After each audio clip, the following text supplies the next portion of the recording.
제가 전에 미국에 처음 와서 뉴욕에 갈 일이 있었습니다. 그 전에 한번 저를 인도하는 목사님이 한번 저를 데려다주고 그 다음에 저 혼자 올라가서 어떤 일을 해오라고 하는 그런 일이었습니다. 그런데 시간 때문에 어쩔 수 없이 저녁에 가게 되어서 혼자서 저녁에 차를 몰고 올라가니까 상당히 많이 긴장이 되고 어려웠어요.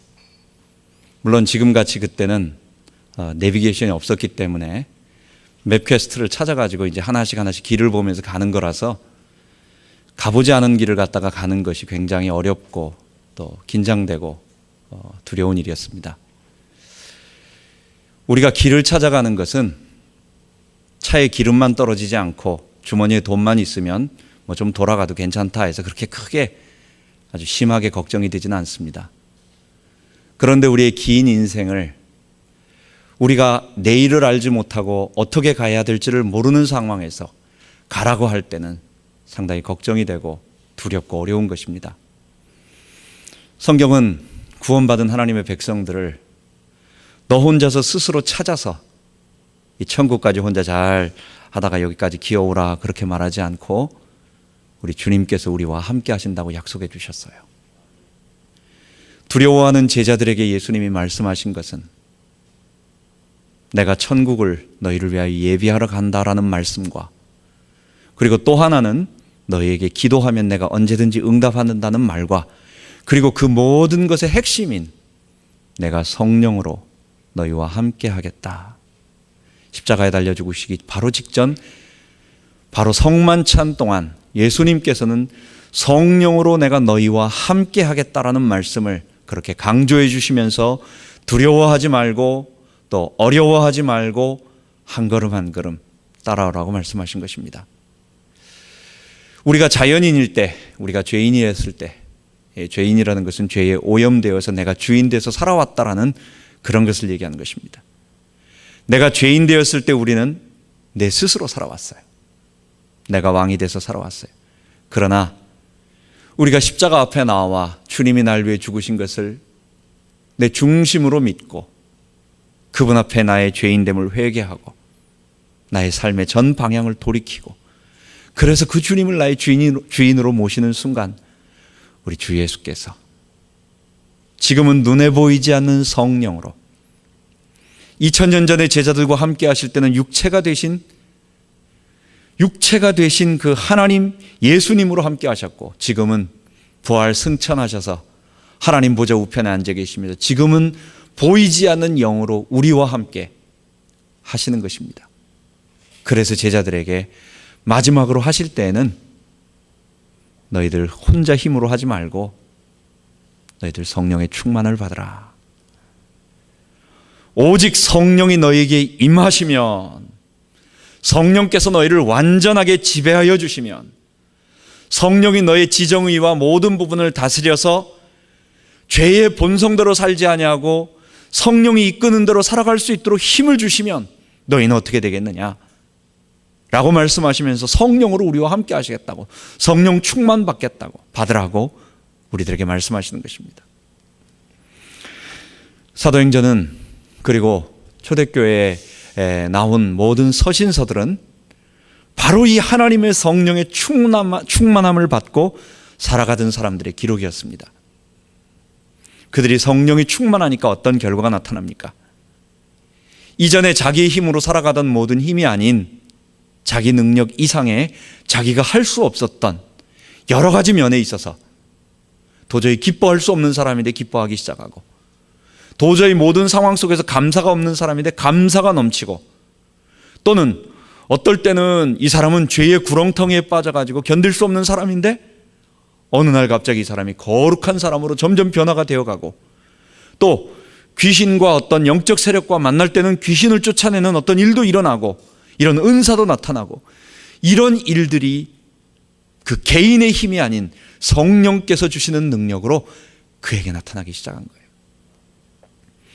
그래서 우리는 예수님이 말씀하신 그 성령의 충만함, 성령이 우리의 지정의 전인격을 지배하시면서 내가 주인 되지 아니하고 우리 주님께서 주인 되시는 그 일, 그것을 사모하고 그 힘을 의지해서 우리의 사역 또는 우리의 일들을 감당해 나가야 되겠습니다. 그래서 성령 충만은 두 가지로 나타납니다. 첫 번째는 무엇보다도 먼저 성령 충만은 성령님은 그리스도의 영이시기에 이 땅에 오셔서 우리에게 그리스도의 사역을 계속하십니다. 그리스도의 사역이라고 하는 것은 십자가에 달려 죽으심으로 우리의 모든 죄를 대속하시고 우리를 정결케 하며 우리로 본래 인간, 범죄 이전의 인간의 모습으로 그 축복의 모습으로 회복시켜가는 과정을 말해요. 그게 그리스도께서 우리를 위해 하신 일입니다. 그래서 성령 받고 구원받은 사람에게는 첫 번째, 우리 속에 그리스도가 충만해져요. 그리스도께서 내 죄를 위해 죽으신 것이 감사하고 그 놀라운 사실이 믿어지고 감격이 일어나고 그분께 대한 헌신과 감사와 감격과 기쁨과 그리고 삶에서는 내가 주인 되지 않아 이걸 다른 말로 죄를 이기며 거룩해져가는 우리 성경의 용어로 신학 용어로 성화의 삶이 죄를 이겨가는 삶이 성령 받은 사람, 성령 충만한 사람에게는 필연적으로 나타나게 돼 있어요. 그리고 성령 충만은 두 번째로 우리가 어떤 사역에 임재하였을 때 어떤 상황에 처하거나 또는 어떤 사역을 해야 할 경우에 그때는 하나님께서 우리의 힘이 아닌 하나님의 능력으로 할 수 있도록 우리에게 은사 충만하게 해주시고 확신 충만하게 해주시고 또는 어떤 능력 충만하게 해주셔서 주의 일을 감당하게 하시는 것입니다. 결국 성령 충만은 먼저는 우리 속에 그리스도로 인한 거룩함이 계속되어져서 이 성령 충만함이 우리의 삶의 전체에 나타나는 거예요. 성령 충만한 사람이 공부하기 시작하면 어떻게 되겠습니까? 기쁨이 넘치면서 삶의 목적이 생기니까 공부에 큰 능력이 나타납니다. 성령 충만한 사람이 직장에서 일을 하면 어떡할까요? 그 일에 기쁨이 넘치고 그 일에 목표가 생기고 또한 그 일에 어떤 좋은 재능들이 자꾸 발전됨으로 말미암아 그 일에 큰 역사가 나타나요. 여러분, 이런 모든 일들도 성령 충만의 역사예요. 귀신을 쫓고 방언을 하는 건 특수한 상황 속에서 우리가 전도의 문이 열리는 가운데 귀신들의 세력이나 어떤 특수한 어떤 세력과 맞닥뜨렸을 때 그것을 이기는 힘이 필요할 때는 은사가 나타나지만 대부분의 우리의 삶의 성령 충만은 뭐냐? 내 개인의 거룩함, 죄가 제거되어지니까요.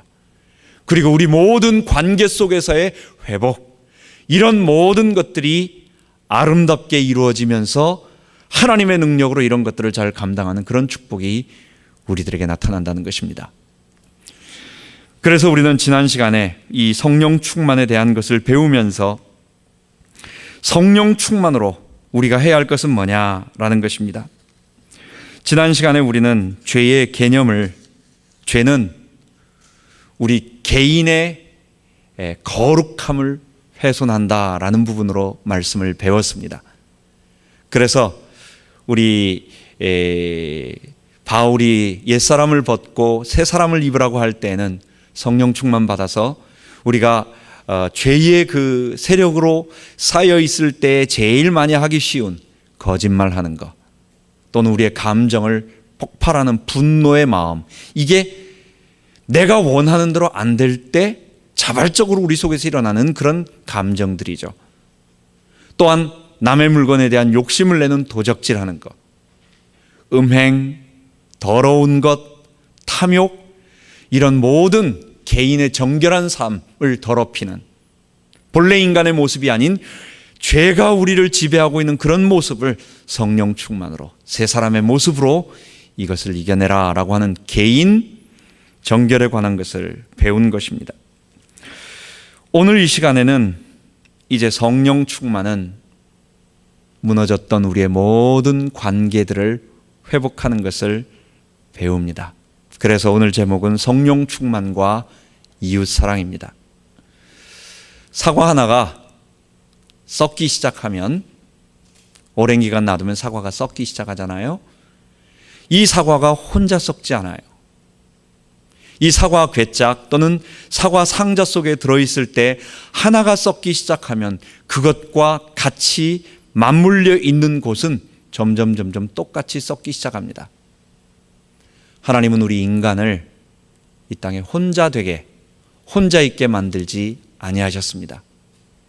인간은 사회적 존재라고 말한 것은 아리스토텔레스가 먼저가 아니라 그보다 훨씬 더 하나님이 아담과 하와를 창조하시고 성경에 이미 그들을 하나 되게 만드시고 그들로 교제하게 만드시고 그들로 사귀면서 살 수 있도록 만들어 주신 것입니다.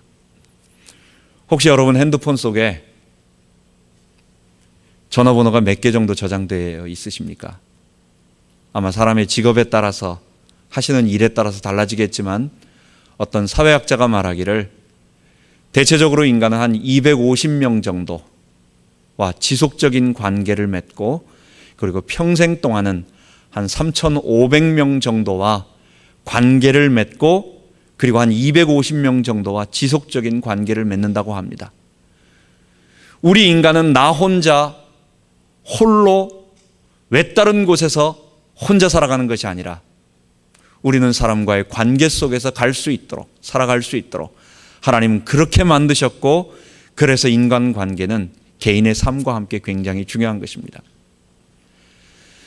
하나님께서 에덴 동산에 아담과 하와를 창조하신 것은 가정의 모델이 아닌 단순한 가정의 모델 정도가 아닌 이거는 인간관계의 가장 중요한 모델과 기초와 베이스가 됩니다. 아담과 하와를 보면서 그 한 가정을 보면서 우리는 세 가지를 알 수 있습니다. 인간관계의 세 가지를 알 수 있습니다.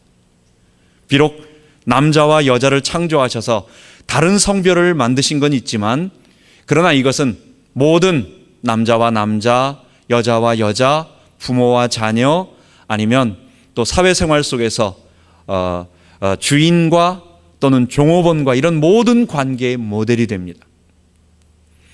첫 번째 모든 인간은 하나님의 에덴 동산에 아담과 하와를 창조하셨을 때 첫 번째 인간은 상호 동등하고 본질이 같고 그리고 서로 존엄성이 같은 것입니다.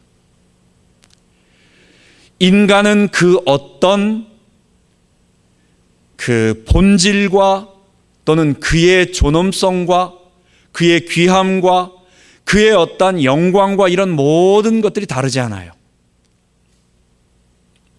아담은 하나님께서 아담을 먼저 하나님의 형상대로 창조하시고 그리고 하와를 아담의 머리뼈로 만들지도 아니하시고 발뼈로 만들지도 아니하시고 하나님은 그의 가슴에 가장 소중한 갈빗대로 그를 만드신 것입니다. 하나님께서 무엇 때문에 그냥 다른 것에서 만들거나 하지 않고 그 아담의 가장 소중한 부분, 우리 갈빗대가 어떤 부분들입니까? 우리의 심장과 폐와 온갖 위와 장기들을 보호하는 가장 중요한 우리의 심장을 보호하는 그런 뼈인 것입니다. 하나님께서 무엇 때문에 아담과 하와를 창조하시고 하와를 그냥 다른 것에서 그냥 나무떼기라든지 돌멩이라든지 그냥 어떤 이런 것으로 만들지 아니하고 아담의 가장 소중한 것으로부터 만들으셨느냐? 그것은 아담과 하와가 본질적으로 동등하고 본질적으로 그 영광이 같고 본질적으로 그 존엄성이 같다는 것입니다. 첫 번째, 모든 인간관계는 내 바깥에 있는 하나님이 창조하신 인간은 나와 동등한 그것이 남자와 여자, 그것이 어른과 아이, 그것이 주인과 종인 그 어떤 관계라 할지라도 하나님이 만드신 인간은 서로 본질적으로 동등하고 본질적으로 존엄하다. 이게 하나님께서 아담과 하와를 에덴 동산에 부르시고 둘을 모으셔서 아담이 하와를 보면서 내 뼈 중에 뼈요 살 중에 살이라고 그에게 할 수 있는 최상의 존엄한 표정을 너는 나의 발처럼 내 밑에 군림하는 거다. 아래에 있어야 된다. 또 아니고 내가 너를 떠받들어서 하는 것도 아니다라고 하고 나의 가장 소중한 뼈 중에 뼈요 살 중에 살이라고 나 자신이라고 표현한 그 속에 담겨 있는 것입니다. 두 번째 에덴 동산의 아담과 하와는 그 본질과 영광은 존엄성은 동등하지만 그 역할은 질서가 있고 순서가 있다는 것을 말합니다. 아담은 그 역할 자체가 하나님의 영광을 나타내며 모든 것을 다스리며 지배하며 이런 것을 할 수 있는 그런 역할로 지음받았어요. 하나님은 하와를 아담과 똑같이 흙으로 만드셔서 그에게 똑같이 말씀하지 아니하시고 먼저 아담을 지으시고 그에게 생기를 불어넣으시고 그에게 말씀하시고 그에게 약속하시고 그에게 일을 맡기셨어요. 하와를 만드셔서는요, 하와는 어디에? 아담의 가장 소중한 부분에 것을 가지고 만드시고 하와는 아담을 돕는 배필이라고. 하와는 아담과 함께 이 일들을 감당할 수 있는, 너도 하나님의 대리통치자요, 너도 하나님의 일꾼이지만 그러나 아담의 부족함을 도와주는 대리통치자로, 돕는 배필로. 여러분, 이 말은 무엇입니까? 모든 인간 속에는 관계 속에서 사람은 본질적으로 존엄하고 동등하고 모든 하나님 앞에 영광은 동일하지만 그러나 우리 각자에게는 하나님이 주신 위치와 역할이 질서가 있는 것입니다. 순서가 있는 것입니다. 이것은 개인의 능력, 누가 더 힘이 많아가지고 어떤 것을 쟁취함으로 싸워서 쟁취하는 것이 아니라 그 맡겨져 있는 이 세상의 어른과 아이, 주인과 종과 여러 가지 모든 것들 속에서 하나님이 일정한 질서를 주셨어요. 고린도 교회 문제가 뭐였습니까? 고린도 교회에서 바울이 자꾸만 이야기하는 것은 남자들이 시시하거든요. 남자들은 기도하는데 별로 방언도 못하고 별로 예언도 못하니까 그 안에 있어서 성령으로 막 은사에 충만하다고 생각하는 사람들이 보니까 이 남자들이 별 볼 일 없단 말이에요. 그래가지고 교회 안에서 자꾸만 헤게모니를 잡으려고, 내가 너보다 더 낫다라고 하면서 하려고 하는 그 부분이 드러나기 때문에 일어난 일들이었습니다. 그래서 바울은 두 가지를 얘기하는 것입니다. 너희들보다 남자가 먼저 태어났고 하나님이 그를 지으셨고, 두 번째, 너는 돕는 배필로 지었다. 그래서 교회 안에서 여자들이 잠잠하라고 하는 그런 부분들을 말하고 있는 것입니다. 두 가지를 잊지 맙시다. 인간 본질 속에서의, 우리 인간 본질 속에서의 모든, 이거는 부부관계만 얘기하는 게 아니에요. 이거는 세상 모든 사람들의 인간관계를 얘기하는 것입니다. 사람은 하나님 앞에서 본질이 동등하고, 두 번째, 그들에게는 하나님이 주신 위치와 질서 속에서의 역할이 다르기 때문에 그 순서를 인정하라는 것입니다. 그리고 세 번째는 이들이 서로 해야 할 일은 남자와 여자 또는 부모와 자녀, 그리고 삶에 우리 살아가면서 하는 사람들끼리 관계 속에서 해야 할 것은 서로 사랑하며 피차 복종하며 그리고 서로 사랑하며 섬기라는 것입니다. 이것이 인간 관계 속에서 이루어져야 할 모든 것입니다. 내가 주인 되고자 하는 죄의 능력은, 죄는 우리로 하여금 하나님과 단절시키고 사람과의 모든 관계를 단절시켰어요. 그래서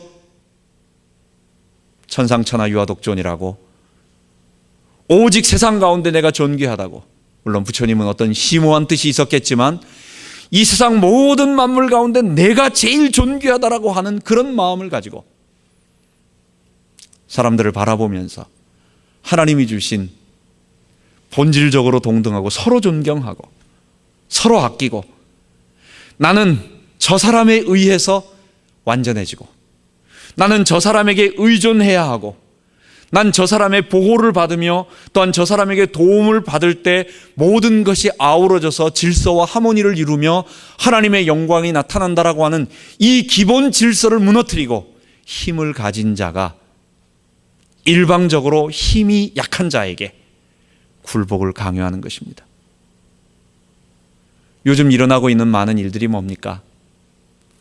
옛날 아날로그 시대 때에는 우리가 돈을 벌고 힘을 할 수 있는 일은 육체적인 힘으로 힘이 많이 들어가는 일들이었습니다.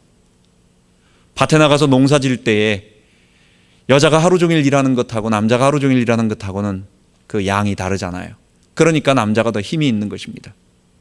그래서 남자가 일방적으로 여자를 지배하고 또는 힘을 가진 자가 힘을 없는 자들에게 했는데, 요즘은 디지털 시대가 되니까 밖에 나가가지고 하루 종일 일하는 것보다도 집에 앉아서 컴퓨터로 머리 두뇌를 사용해서 하는 일, 이건 여자들이 더 적합해요. 더 샤프하고. 여자들이 얼마나 똑똑합니까 요즘. 알파걸들이. 우리 아들 가진 부모님들은 늘 집집마다 걱정이 많아요. 별 볼 일 없고 막. 그런데 딸들마다 똑똑하고 그렇단 말이에요.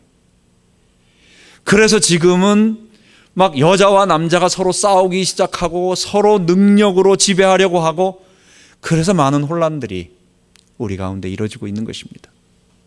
성경이 말하는 질서를 따라야 되겠습니다.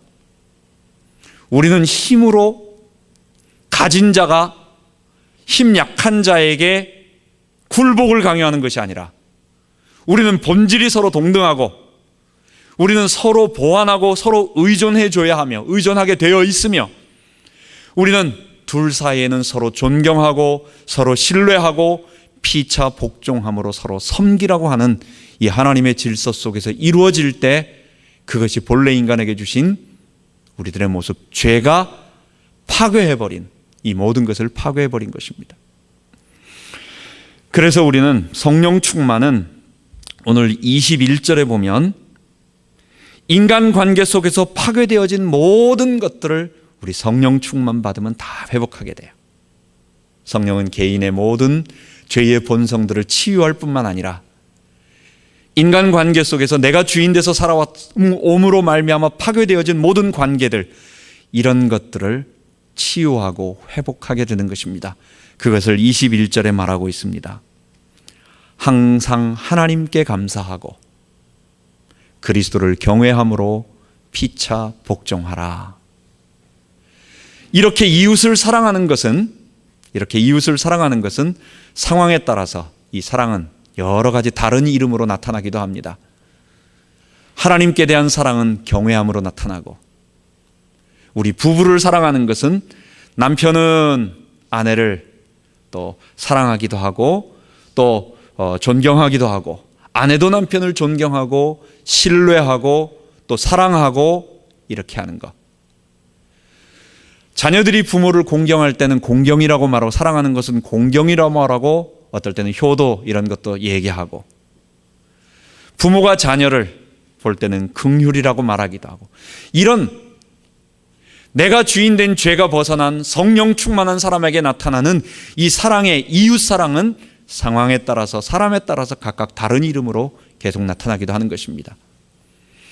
그래서 우리는 성령 충만으로 회복되어지는 이웃 사랑을 오늘 바울이 말하는 세 가지 실제 예를 통해서 우리가 이것들을 회복하도록 해야 되겠습니다. 첫 번째, 남편과 아내의 관계입니다. 지금 우리는 부모님들이 어머니의 이야기를 들어보면 늘 딸에게, 결혼하기 전에 딸에게 얘기합니다. 너 가가지고 처음이 중요하다. 남편을 꽉 잡아야 된다. 처음에 잘못하면 너 평생 잡히니까 남편을 꽉 잡아라. 근데 그 어머니가 아들한테는 뭐라고 말합니까? 너 며느리한테 잡히면 죽어. 너 며느리한테 절대 잡히지 말고 너가 처음에 길을 잘 들여야 돼. 이 모든 것이 뭡니까? 우리가 하나님이 주신 서로의 질서 속에서 이루어지는 것이 아니라 능력에 따라서, 힘에 따라서 지배하려고 하는 이 죄의 세상 속에서 일어나는 것입니다. 그런데 성경은 우리들에게 뭐라고 말하냐면, 피차 복종하고 서로 사랑하며 섬기라라고 얘기합니다.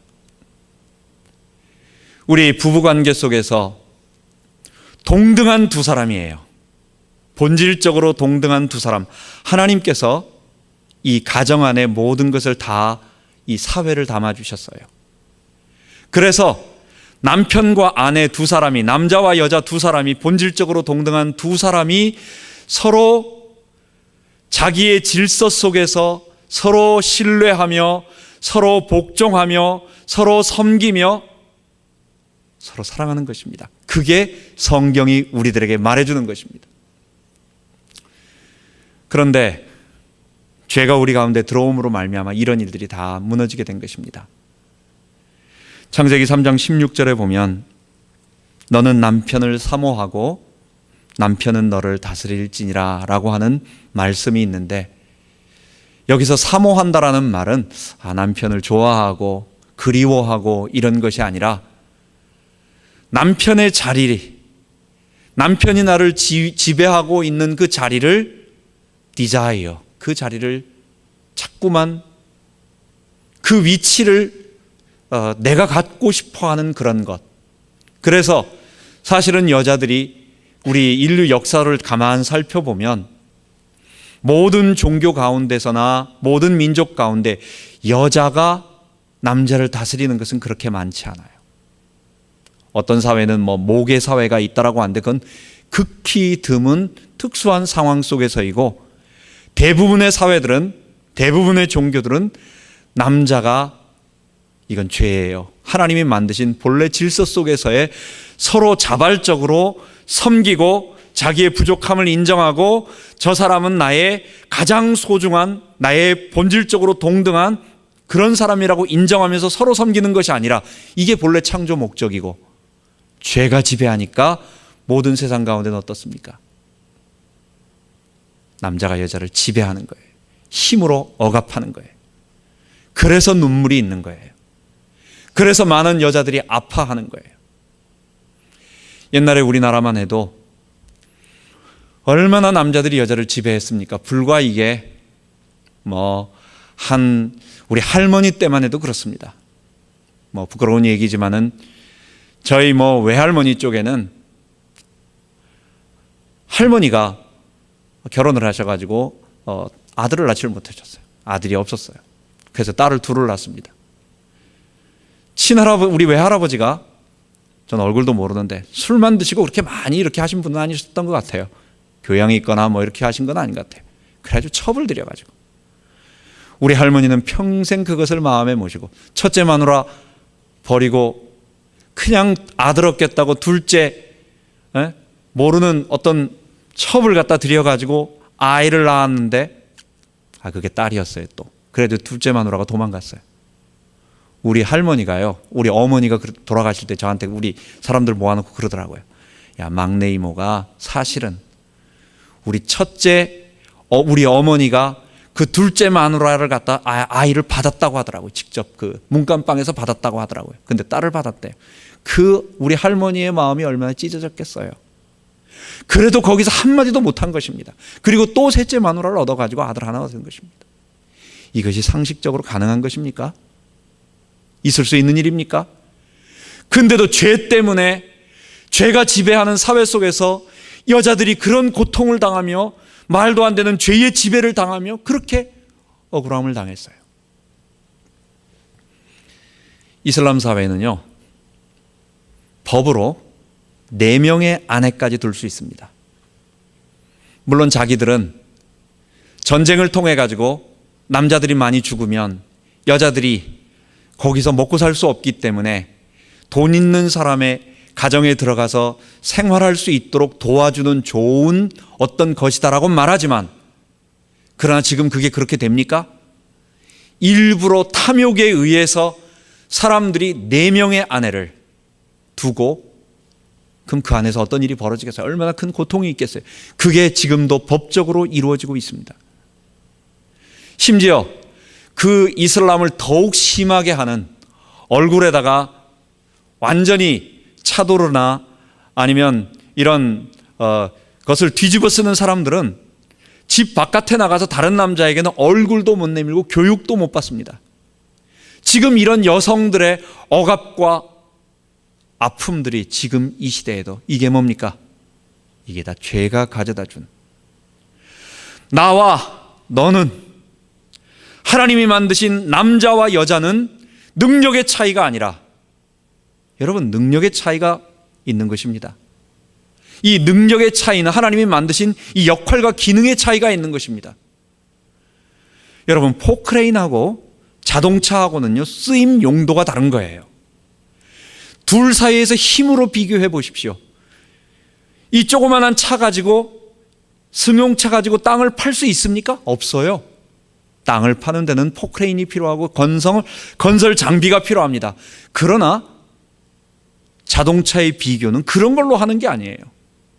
역할이 다르고 기능이 다르고, 그래서 하나님이 나의 부족함, 우리의 부족함을 할 수 있도록 동등하지만 다른 힘, 다른 기능을 주셨는데, 이것을 그렇게 보지 않고 힘으로, 누를 수 있는 힘으로 해서 세상에 지금까지 아직도 이 복음이 들어가지 않은 많은 나라, 특히 인도 같은 나라에는 아직도 어떤 시골에 가보면 남자가 죽으면 사티라고 해가지고 여자를 같이 산채로 불에 태우거나 아니면 같이 죽습니다. 그것을 적극적으로 권장하고, 또 집안에 조금만 어떤 명예를 더럽혔다고, 자기들 어떤 힌두 어떤 그런 것을 했다고 한다면 명예살인이라고 해서 부모가 딸을 그냥 죽여버리는 그런 일들이 지금도 일어나고 있습니다. 여러분, 이 모든 것은 뭡니까? 성경이 말하는 것처럼 아니다라는 것입니다. 너희는 유대인이나 헬라인이나 종이나 자주자나 남자나 여자 없이 다 그리스도 안에서 하나이니라. 우리는 본질이 동등하고, 우리는 서로 부족하고, 그러나 우리는 역할이 다르고, 우리는 상호 의존하고 상호 존중할 때에, 그리고 피차 섬김으로 사랑하고 복종할 때에 이 일이 이루어지도록 만든 사람이라는 것을 인정해야 하는 것입니다. 바울은 이것을 그리스도와 교회의 비유로 하고 있습니다. 교회는 절대로 우리 성도들이 그리스도의 말씀과 그리스도를 거스리는 것 없지요. 여러분, 우리 성도들은 모두 그리스도의 말씀 앞에 굴복하고 순종하고 그를 전심으로 진심으로 따라갑니다.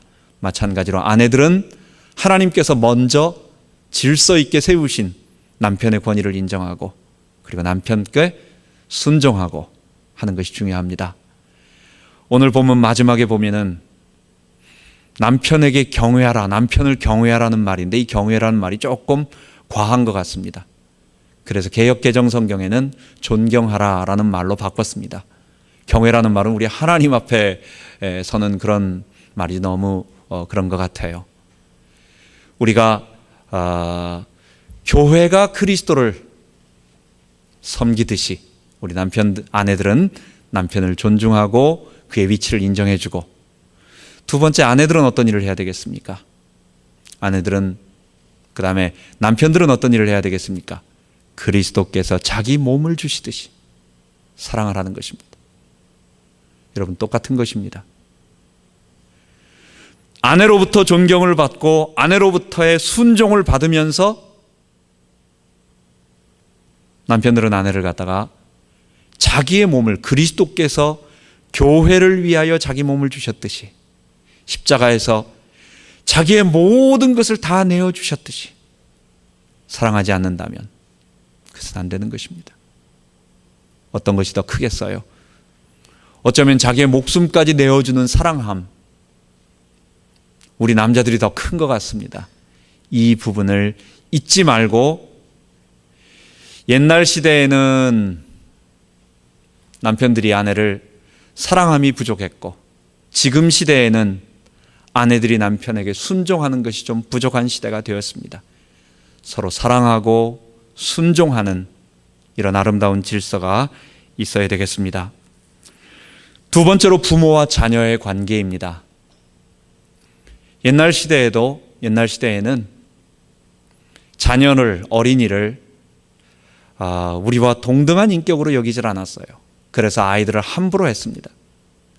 심지어 부모가 아이 이름을 지을 때도, 물론 한국에 그런 딸에 관한 그런 것들이지만 어떨 때는 진짜 개똥이라는 이름도 있었습니다.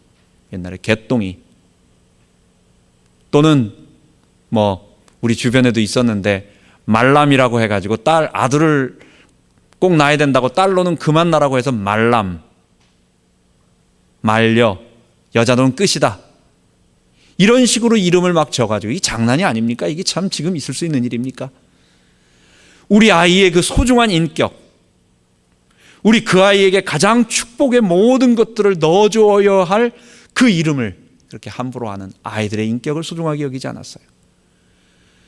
그런데 그리스도 안에 성령 충만 받은 사람은 개인이 거룩해질 뿐만 아니라 우리 부부 관계에서의 동일 존중함을 서로 인정하고 아이들 관계에 있어서도 서로 피차 복종함으로 서로 사랑하고 섬기는 것입니다. 이 아이도 나와 동일한 하나님의 형상, 내가 섬기고 내가 사랑해야 할 대상이라고 인정하는 것입니다. 지금 이 시대는 사랑하는 것이 아니라 숭배하죠. 그래서 우상 숭배합니다. 지금은 자녀가 우상 숭배입니다. 그리고 그것에 대한 결과를 이제는 점점 맛보죠. 가끔가다 텔레비전에 이렇게 한국 이런 그때 영화를 하나 이렇게 보다 보니까 아이들이 엄마한테, 사춘기 아이들이 엄마한테 막 말을 함부로 하면서 막 대들고 이런 거 보니까 야, 진짜 저게 실제로 일어나는 일인가? 우리 부모님들 딸들이 다 저렇게 하나? 글쎄요, 모르겠습니다. 그게 정말 그렇게 하는 건지. 엄마한테 막 대들고 엄마가 뭐라면 대꾸도 안 하고 막 쏴붙이고 방 안에 탁 들어가고 엄마는 꼼짝도 못하고 가만히 있고 절절매고. 글쎄요, 그게 옳은 건가요? 그게 실제로 그렇게 되고 있습니까? 우리 자녀들도 서로 사랑하고, 성경은 뭐라고 말하느냐? 자녀들아, 너희 부모를 공경하라. 이것이 마땅하니라. 자녀가 부모에 대해서는 반드시 공경해야 됩니다. 부모는 자녀를 노엽게 하지 말고, 내 아랫사람이니까, 내가 낳았고 내가 이 아이를 돌보는 어떤 책임이 있으니까 아이에 대해서 함부로 한다. 여러분, 그것도 틀린 것입니다. 저는 저희 어머니하고 깊은 어떤 그런 것이 있습니다. 어머니에 대한 추억이 많고 늘 어머니를 생각합니다. 그런데 제가 지금까지 잊지 못하는 한 가지가 딱 있어요. 고등학교 2학년 때 제가 그때 막 사춘기와 여러 가지 어려움이 좀 있었습니다. 그래가지고 너무 힘들고 막 그래가지고 다 잊어버리고 내가 한번 멀리 좀 갔다 오고 싶었어요. 그때 토요일인가, 그때 토요일이 아니라 어떤 그 노는 그 공휴일이었던 거 그래. 그래서 어머니 나 어디 좀 멀리 좀 갔다 오겠다고, 그냥 기차 타고 좀 멀리 좀 갔다 오겠다고. 어머니가 끝까지 안 된다고 하는 거예요. 가지 말라는 거예요. 그래가지고 근데 저는 내가 그 어머니를 말씀을 어기는 것보다도 더 큰 이 속에서의 그 아픔과 막 이런 게 있었기 때문에 그냥 가버렸습니다. 갔다 와서 한참 혼나고 그랬죠. 근데요, 제가 성인이 되고 그게 얼마나 된 일입니까? 그게 수십 년이 지난 그 일인데도 그때를 생각하면 분노가 조금 있어요. 아직도. 어머니, 내가 그렇게 고통스러워하며 나 좀 어디 좀 갔다 오게 해달라고, 나 좀 놔달라고 했는데 그걸 끝까지 가지 말라고 하면서 막 혼을 낸 그것이요, 그 노여움이, 어머니도 노여웠겠지만 내게 그 상처로 남아있는 거예요. 여러분, 아이들에게, 그 아이들도 인격이 있고 그 아이들의 그 무언가가 있다는 것을 알고 그 아이를 헤아리면서 자녀를 노엽게 하지 맙시다. 우리 마음속에 이것이 서로 존중하며 서로 섬기며 피차 복종하며 사랑하는 것입니다. 자녀는 내 소유물이 아닙니다. 하나님이 나에게 맡겨주신 하나님의 사람들입니다. 이 사람들이 아름답게 성장할 수 있도록 돌보고 그를 사랑하며 돌봐줘야 되겠습니다. 세 번째로 주인과 일꾼의 관계입니다. 죄의 세상에 지금 사람들은, 이전에는 주인과 노예라고 하는 실제 관계가 있었지만 지금은 이 돈이라고 하는 것으로 인해서 주인과 그 다음에 그 밑에 일하는 일꾼 종업원의 관계로 나눌 수 있습니다. 죄의 세상은 어떻습니까? 가진 자가 약한 자를 지배하고 굴복을 강요합니다. 성경은 뭐라고 말했어요? 본래 처음 인간에게 주신 건 뭐였어요? 서로 본질이 동등하고 상호 의존해야 하며 서로 보완하는, 그러나 질서가 있는, 그래서 서로 복종함으로 섬기라고 하는, 죄의 세상에서는 그런 일이 있지 않아요. 다 지배하고 굴복합니다. 그래서 종업원들은 보이지 않는 것, 보이는 곳에서는 열심히 일하는 척하지만 보이지 않는 곳에서는 시간만 보내면서 보냅니다. 어떤 분이 그러더라고요. 전기가 나가가지고 그냥 그 일대가 전기가 다 나갔어요. 그때 한번 허리케인이 와가지고 어려움이 있었을 때인데 사람들이 너무 모자라가지고 다른 지역에서 사람들을 다 데리고 왔습니다. 그런데 이게 하루 이틀 3일씩 그 사람들이 와가지고 일은 안 하고 전선은 만지지 않고 그냥 계속 놀면서 시간 보내면서 왔다 갔다 하면서 그냥 그러고만 있더래요. 그리고 한 3일쯤 지나고 나서 한두 시간 사다리 놓고 올라가가지고 딱 고쳐버리고 그냥 가더라는 거예요. 자기는 냉장고에 이 쌓아놓은 이 냉동고기들이 다 썩어 나가고 다 버려야 하고 해가지고 제발 좀 고쳐달라고 아무리 얘기를 해도 안 하고 시간만 보내고 그리고 가는 거예요. 그리고 마지막에 한 2시간 정도 일하고 그냥 가버리는 거예요. 모르겠습니다. 미국에서는 시간으로 돈을 계산하기 때문에 좀 이런 것이 있는데 우리는 하나님 앞에서 이 일을 우리가 돈 몇 푼 때문에 일하는 것이 아니라 우리의 인생이 돈 때문에 움직이는 인생이 아니잖아요. 우리는 하나님 앞에서 하나님 나라를 위하여 모든 사람을 살리고 모든 사람에게 복되게 하는 일에, 그래서 작은 것을 탐하지 말고 몇 푼 시간 때문에 얻는 그 인건비 탓하지 말고 그거 하려고 하지 말고 보이지 않는데 최선을 다하여 내가 열심히 일하면요 주인은 보고 있어요. 결국은 보고 있어요. 이 사람은 다른 사람하고 다르구나. 그래서 더 큰 것으로 다가오는 것입니다. 종들은 하나님 앞에 대하듯 사람 앞에서 대하지 말고 하나님께 하듯 순종하면서 자기의 위치를 지키면서 열심히 일하고, 주인은 어떻게 하라는 얘기입니까? 우리 하나님 계신 줄 알고 우리 하나님이 지켜보는 줄 알고 밑에 사람들을 함부로 하지 말래요. 돈 있다고 함부로 지배하고 굴복시키지 말래요. 그 사람은 우리와 동일한 본질의 사람이라는 걸 알라고 하는 거예요. 거기에 뭐라고 말합니까? 공갈을 그치라. 공갈이 뭐예요? 헛된 말로 협박하는 것입니다. 말로 협박하고 막 하는 것입니다. 위협하는 것입니다. 너희의 상전이 하늘에 계시고 그에게는 외모로 사람을 취하지 않는 그런 하나님이 계신 줄 알고 해야 되겠습니다. 그래서 마지막으로 우리 삶의 세상 모든 관계 속에 성령 충만한 사람은 우리 모든 관계를 회복함으로 이 땅에 하나님 나라를 이루어가는 이런 일들이 이루어질 것입니다. 이것을 교회를 통해서 이루는 것입니다. 우리가 기도합니다. 하나님 아버지 감사합니다. 성령 충만받아 우리 죄의 세력을 이김으로 내 속에 일어나고 있는 모든 죄의 악한 본성들, 그것이 가져다주는 온갖 죄악들을 이기고 거룩해지고 우리의 힘이 아닌 성령의 능력으로 하나님 아내와 남편의 관계 속에서, 부모와 자녀의 관계 속에서, 그리고 주인과 일꾼의 관계 속에서, 우리 사람과의 관계 속에서 모든 것을 죄가 가져다준, 죄가 무너뜨린 이 모든 지배와 억압과 눈물을 다 씻어버리고 아름답게 하나님 나라를 회복하는 이 축복을 맛보게 하여 주옵소서. 감사드리며 우리 주 예수 그리스도 이름으로 기도하옵나이다. 아멘.